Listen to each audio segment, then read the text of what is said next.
If you want to learn about harness racing, you might as well learn from one of the best. Thankfully, we have Hall of Fame driver Dave Magee. How does a guy like you get into this sport? Because you said you've been doing it about 40 years.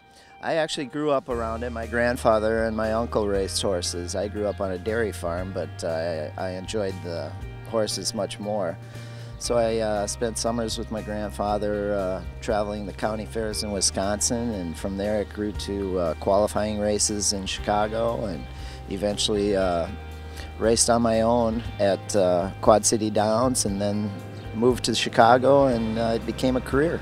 It's very strategic. You have to make a lot of decisions in very short time. I mean, the whole length of a field, if they're spread out with 10 horses, is only a little over 2 seconds from the front to the back. So, you know, you're making split-second decisions, and those decisions determine the outcome a lot of times.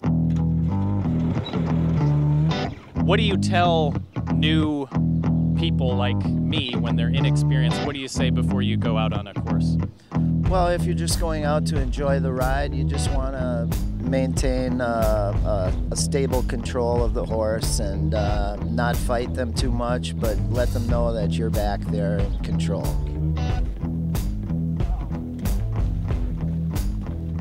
Oh boy. How fast would you say we're going now, and how fast do like real racers go? We're going about 10 miles an hour, and in a race we get 30 plus.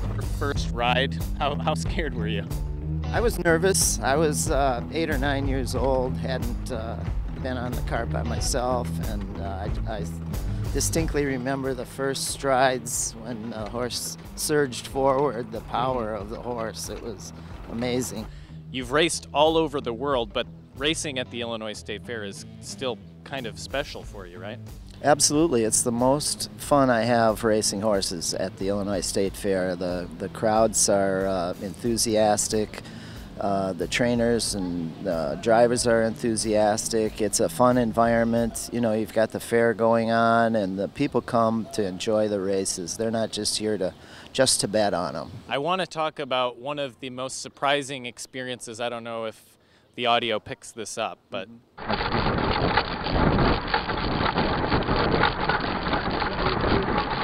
there was some gas action going on. I had no idea that we would be experiencing the sound of a horse farting. Now he's going to poop. Oh, is he? Fortunately, we have all this draping here to protect us, otherwise we'd be wearing some. And then the poop also, but this is relatively common, right? Yeah, it's not all glamour.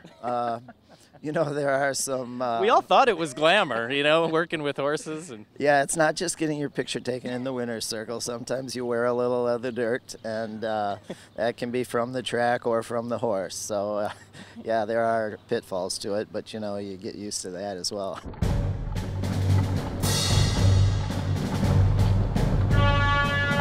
Well, the key to being a good driver is to minimize your mistakes, you know, because everyone makes mistakes, and you try to eliminate those and become a consistent performer. For most trainers and drivers, these young horses are like their kids, you know. It's like your kid going to his first big soccer tournament or something, and you know, it's very exciting and rewarding for trainers and owners when their horses do well. I drove a horse. That was amazing. Well, Dave, I thank you for taking the time today to show me the reins, if you will, right? That's good, huh? Yeah, you did a great job when you took over the reins, actually. I was very impressed. In fact, if I was going to be around for some time and you pursued a career in this, I'd be in jeopardy of losing my job. This is Hall of Famer Dave Magee saying that I have a pretty decent shot at racing. I think we can end the segment now. What do you think, Dave? Yeah, let's end it. Let's do that.